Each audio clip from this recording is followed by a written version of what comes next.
Bonjour à tous, c'est l'heure de la podcast et aujourd'hui je vous donne mon avis sur Dragon Ball Legend. Donc, 3 ans et demi après sa sortie, 3 ans et demi que le jeu dure, 3 ans et demi après sa sortie, je vous donne mon avis là-dessus. Donc moi j'y joue depuis tout ce temps, j'y joue depuis tout ce temps, je n'ai quasiment jamais loupé une journée de jeu là-dessus. L'anecdote, à l'époque, en fait, quelques mois auparavant, je cherchais un jeu Dragon Ball sur mobile, et on m'avait conseillé le Dokkan Battle. Bon, déjà à l'époque, il y avait que ça. J'avais pas vraiment accroché au style de jeu, mais vraiment pas du tout, hein. Donc c'est tout, bon, voilà, j'avais passé mon chemin. Et surprise, quelques semaines après, j'ai vu la pré-annonce la précommande de DB Legend. Alors là, grande surprise, au top. Donc bien sûr que j'ai précommandé. Et le jour, le jour où le jeu s'est téléchargé sur mon téléphone, j'étais à Montréal à ce moment-là, j'étais en vacances, et je rentre à l'appartement où j'étais, et je vois que le jeu s'est téléchargé. J'ai sauté dessus tout de suite. Et là, j'ai découvert, voilà, j'ai découvert le jeu. Alors pas le jeu qu'on connaît aujourd'hui parce que depuis, il s'est étoffé. Mais en tout cas, en termes de départ, c'était un très très bon départ.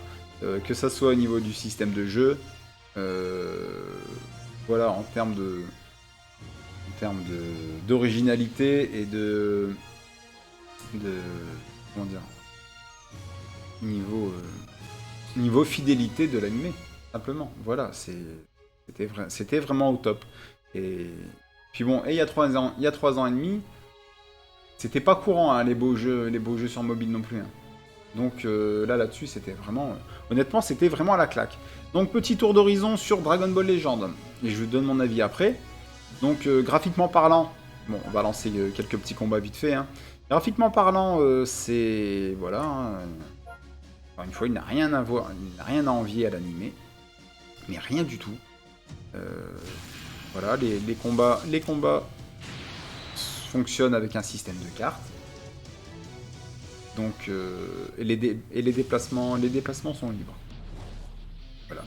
En termes de bande son, alors là, c'est énergique, hein, il y a ce qu'il faut, il n'y a pas de problème, ça donne envie, on continue, on se bat, et c'est parti. Voilà. Vous voyez qu'en termes d'animation, c'est vraiment... Voilà, il y a vraiment ce qu'il faut. Alors, chose à savoir, à ne pas oublier, c'est un jeu mobile, c'est un gacha. Voilà, comme c'est la mode dans les jeux mobiles. Donc c'est un gacha, bien sûr, soumis au portail d'invocation. Donc le dernier portail en date, après les 3 ans et demi du jeu, bon, on a le portail de Vegeta Ozaru. Ok, bon d'accord. Le dernier portail sur lequel j'ai invoqué, celui-ci, le portail de Topo par exemple. Alors vous voyez, hein, en termes de portail, il y a vraiment de quoi faire. Il y a vraiment beaucoup. Donc il y en a aussi bien pour les nouveaux joueurs que les anciens joueurs. Donc les nouveaux joueurs, bien sûr, c'est ceux qui vont avoir une box assez garnie, une collection de personnages assez garnie. Et pour les anciens joueurs, pour les nouveaux joueurs, pardon, voilà, il y a des portails qui rattrapent un petit peu tout ce qui est sorti jusqu'à présent. Donc, qui pose la question, est-ce qu'on peut commencer Dragon Ball Legend au bout de 3 ans et demi? Oui. Alors je dis pas que vous aurez une collection aussi fournie que ceux qui jouent depuis 3 ans et demi, pas forcément, mais franchement, vous allez obtenir beaucoup de nouveaux persos. Et honnêtement, vous pourrez commencer à avoir un bon niveau là-dessus, il n'y a pas de souci. Donc oui, c'est possible de commencer au bout de 3 ans et demi. Donc en termes de durée de vie, la durée de vie par contre, c'est plutôt le temps d'utilisation, le temps d'occupation par jour. Alors, on a des missions au quotidien. Donc là, de toute façon, je pense qu'on va les faire au fur et à mesure de la vidéo, hein. Donc voilà, hop, il y a un petit peu de tout, partons à l'aventure, dépenser au moins 4 points d'énergie. Donc il y a de tout, comme souvent dans un gacha, vous avez le quotidien Et vous avez des missions d'événements. Donc là, événements mensuels. Voilà. Vous avez le délai dedans. Donc voilà. Donc de toute façon, après je vous laisse découvrir au fur et à mesure. À vous de fouiner un petit peu partout dans toutes les missions. De toute façon, le menu des missions, c'est simple, ça regroupe principalement les événements en cours. Voilà. Donc là, voilà, vous avez l'onglet renforcement, renforcement de personnages. Donc bien sûr, hein, vous avez vos persos, hop, on va aller dessus. Hop, je vais vous montrer la collection. Alors, une chose à savoir, dessus aussi, je suis un joueur free-to-play. Je suis un joueur free-to-play. Hop, on va mettre autrement. On va mettre autrement, on va classer autrement, pas par rareté. On va mettre par... Hop, hop, hop, hop, hop, hop, hop. Attention, niveau... Non, rareté, attribut... Puissance de frappe. Allez, puissance de frappe. Voilà. Bon, je vous laisse regarder, hein. Alors, je suis pas le seul joueur free-to-play à avoir des box comme ça. Hein. La seule... Oui, après, je joue depuis 3 ans et demi. Mais malgré tout, c'est possible d'avoir des très belles collections de personnages. Même si ça fait pas autant de temps qu'on joue. Donc voilà. De puissance de frappe, ça c'est marrant. Ça, hop. Hop. On va faire voilà, en termes de niveau. Je vais remettre là-dessus. Donc les derniers personnages obtenus. Donc en bas, bon là pour l'instant vous avez tous les persos free-to-play. Hein. Donc ça ce sont les persos gratuits que vous avez obtenus. Grâce à l'aide d'événements précédemment ou actuels, ça dépend. Et à partir de là, hop, voilà, ce sont les persos qu'on a obtenus dans les différents portails d'invocation qui ont coûté évidemment des cristaux. Donc les cristaux, hein, attention.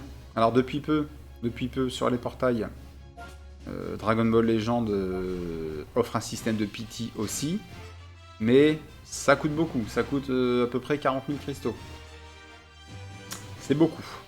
C'est beaucoup, donc choisissez bien les portails sur lesquels vous allez invoquer. En termes de joueurs free-to-play, attention. Alors moi, jusqu'à peu, je n'invoquais que sur les portails step-up, donc par palier, comme c'est présent ici.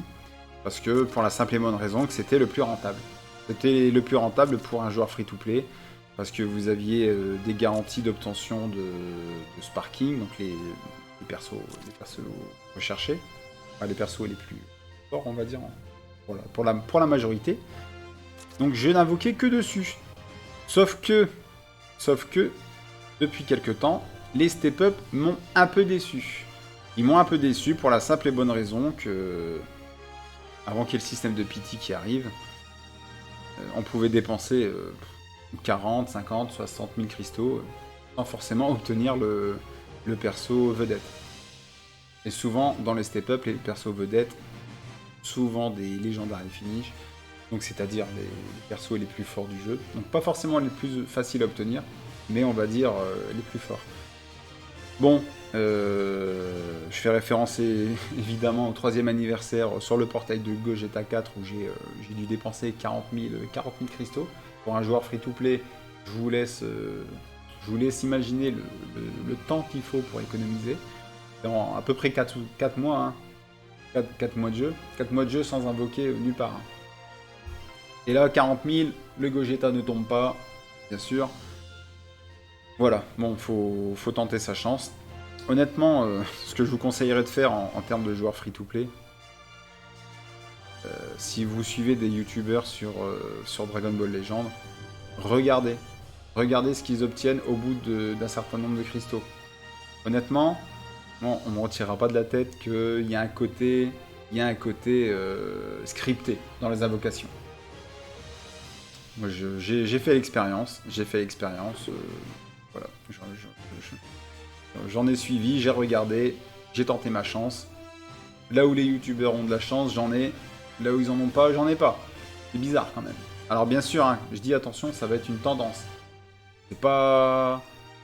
Je vais pas dire parce que lui, il obtient au bout de 4000 que vous l'aurez au bout de 4000. Non. Non. Mais si, en ayant dépensé, si le youtubeur, en ayant dépensé 10, 12, 14 000, il a eu le personnage une fois, deux fois, trois fois, bon, tentez votre chance, hein. Tentez votre chance, parce que vous allez l'obtenir aussi. Hein. Moi, c'est ce qui s'est passé, par exemple, sur les derniers portails All-Star. Donc, l'autre, il n'est plus là. Celui de Topo. Voilà. J'ai fait l'expérience sur celui-ci. Voilà. J'ai obtenu les deux persos au bout de... je sais plus, 2000 ou 3000. Faut savoir, une multi-invocation, donc 10 personnages, ça coûte 1000 cristaux. J'en ai dépensé que 3000 pour les obtenir tous les deux. Alors je dis pas que tout le monde va obtenir tous les deux au bout de 3000, mais à quelques milliers, peut-être 4, 5, 6000, oui, la majorité, je pense qu'ils les auront obtenus. On est loin du Gogeta 4 où j'ai mis 40 000 cristaux dessus. Sans rien. Je suis reparti sans rien. Si, avec les Sparking. Si, avec les Sparking. Mais bon, c'était les Sparking Dragons. Pas méchants, hein, mais bon, on les voit pas beaucoup jouer en jeu. Ils sont pas mauvais, mais ils sont pas non plus... ça casse pas non plus des briques. Et ce qu'il y a, c'est que moi, dans mon cas, j'ai totalement foiré le deuxième portail, où on avait des très bons Sparking.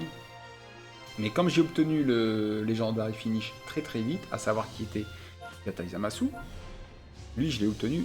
Alors lui, vraiment, je crois qu'en 3000 ou 4000 cristaux, je l'ai eu 2 fois. Je l'ai eu 2 fois. Donc j'ai pas dépensé mes cristaux dans celui-ci. Et par contre, voilà, je me suis acharné sur le Gogeta et je suis reparti sans rien. Avec mes dragons, c'est tout. Bref, donc en termes de joueurs free-to-play, je ne conseille pas de faire la chasse au LF. Attention, surtout pas. Surtout pas. Faites la chasse au Sparking. Simple. Les LF tomberont tout seuls. Il n'y a pas de souci là-dessus. Ils vont tomber. S'ils doivent tomber, ils vont tomber. Voilà. Bon, maintenant, c'est sûr qu'avec le système de pity, bon, vous aurez plus de chances de les obtenir. À condition de dépenser un certain nombre dans le portail. Voilà. Donc c'est tout, hein. Donc, après, en termes de fun sur le jeu, si vous avez des bonnes équipes, vous avez une belle collection, vous pouvez essayer d'avoir un bon niveau, hein.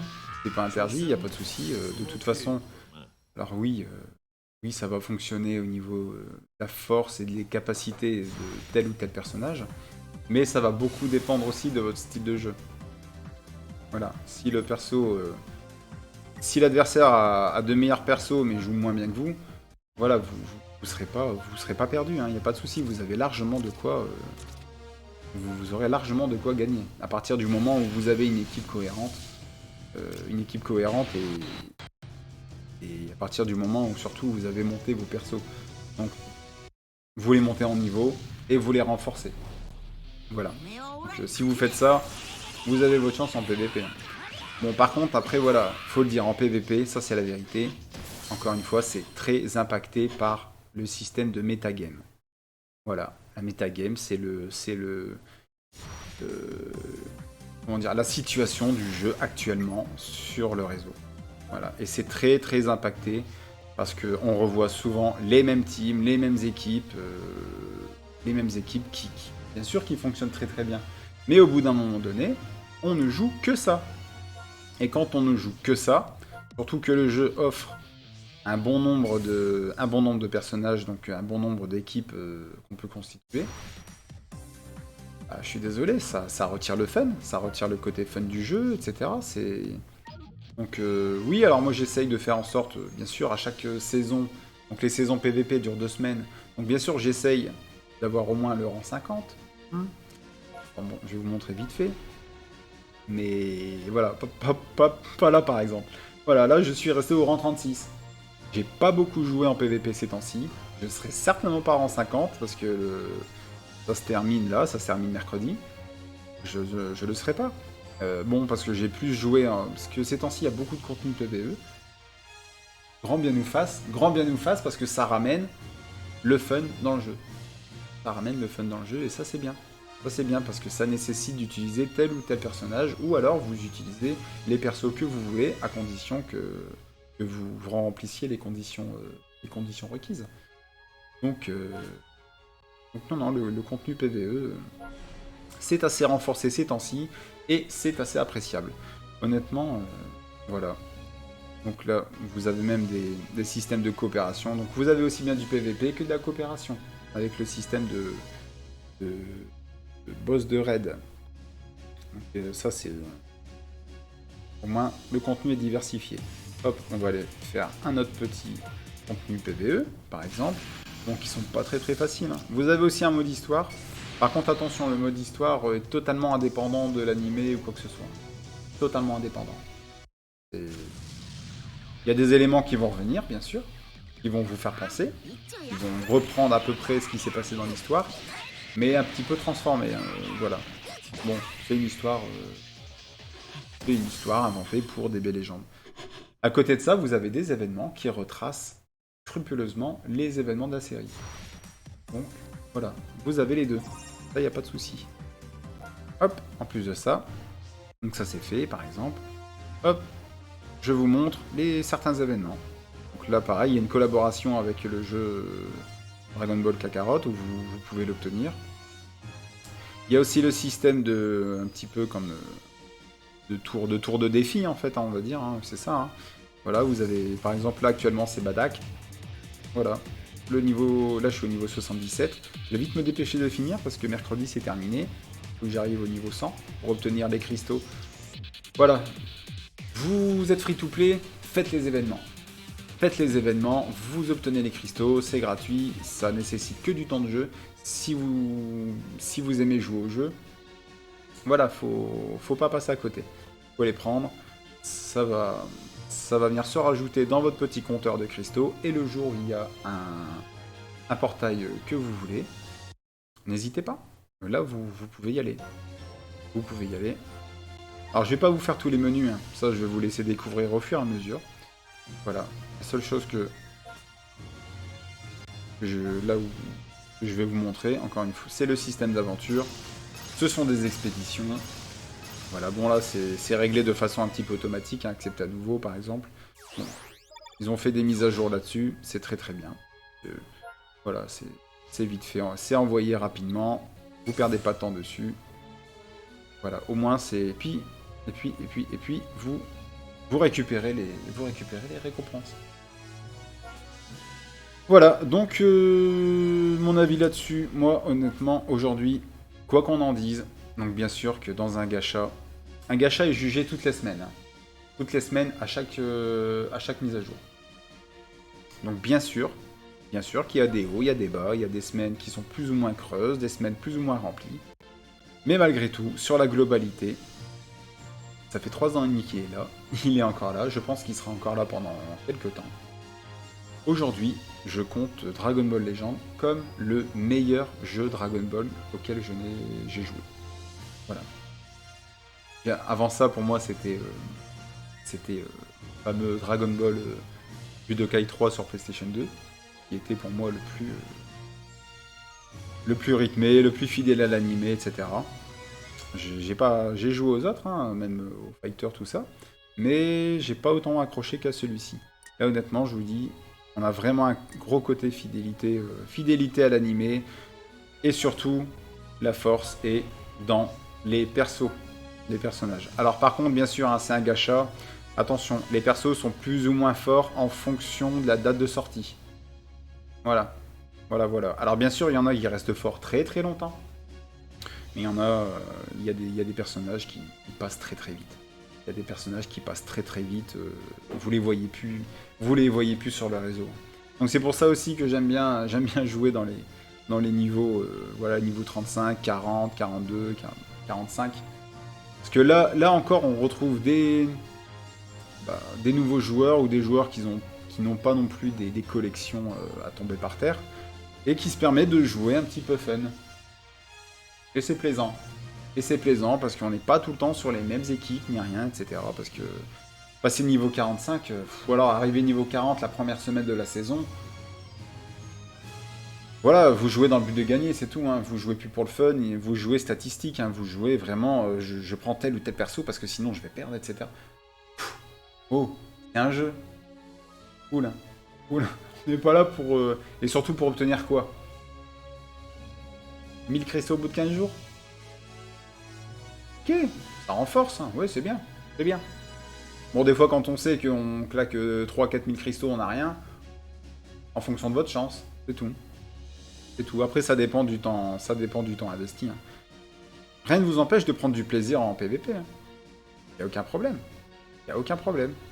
Sauf que quand vous voyez des joueurs, quand vous jouez qui jouent des teams, des équipes top niveau, etc., où ça se voit que s'ils sont là pour la compète, bon, bah jouez cool. Vous gagnez, vous perdez. C'est pas grave. C'est pas grave. Remplissez vos missions, faites vos événements, et vous verrez tranquillement que le compteur de cristaux va grimper. N'invoquez pas sur n'importe quoi. Ah, une dernière chose, avant de finir. Les Zenkai. Alors les Zenkai, c'est la façon que les développeurs ont trouvé pour remettre les anciens persos au goût du jour. Donc bien plus fort qu'avant, etc. Ça, c'est... Les Zenkai sont monumentales dans le jeu, hein. Ça c'est c'est certain. C'est certain. N'invoquez pas... Joueurs free-to-play. Je parle pas aux cash players, parce que bon, les cash players... Voilà. Vous payez des cristaux, tout ça, etc. Vous invoquez sur beaucoup de portails. Mais en tout cas, surtout, je m'adressais aux joueurs free-to-play. Ne dépensez pas vos cristaux dans les Zenkai. Attendez un petit peu, soyez patient. Vous les retrouverez petit à petit dans le marché. Hop, qui se trouve être ici. Et là, voilà. Vous avez même les Zenkai des Legendary Finish précédents. Donc, non. Et là, vous les avez de façon totalement gratuite. C'est... Enfin, voilà. En tout cas, ça va pas vous coûter de cristaux. Gratuit, oui et non. Vous aurez le time rush à faire. Hein. Le time rush, c'est les défis avant pour obtenir la monnaie. Mais voilà, ça se renouvelle tous les 15 jours. Et tous les 15 jours, voilà, vous obtenez un certain nombre de pièces. Et vous choisissez le perso que vous voulez Zenkai. De façon gratuite, sans toucher à vos cristaux. Et ça, je vous le conseille. N'invoquez surtout pas sur les Zenkai. Surtout pas avec les cristaux. C'est pas la peine. C'est vraiment ça, c'est pas la peine. De toute façon, vous allez tout cramer. Quand un portail intéressant arrivera, vous serez totalement déçu, vous serez frustré. Parce que comme je vous ai dit, le système de pity fonctionne aux alentours de 40 000 cristaux. Faut les avoir, hein, les cristaux. Hein. Ça tombe. Vous en avez petit à petit, mais ça tombe pas. Enfin, c'est pas 40 000 comme ça toutes les semaines, hein, loin de là, au contraire. Hein. Donc il faut faire super attention là-dessus. Donc voilà, donc je pense avoir fait le tour. Donc oui, pour moi aujourd'hui, ce n'empêche que même en jouant free-to-play, pour moi, Dragon Ball Legend reste le meilleur jeu Dragon Ball actuellement. Donc là, on arrive à 3 ans et demi. Hein. On attend les futurs événements, on attend le Black Friday par exemple, où ils ont l'habitude de faire quelque chose. La fin d'année, la nouvelle année et leur anniversaire qui se déroule début juin.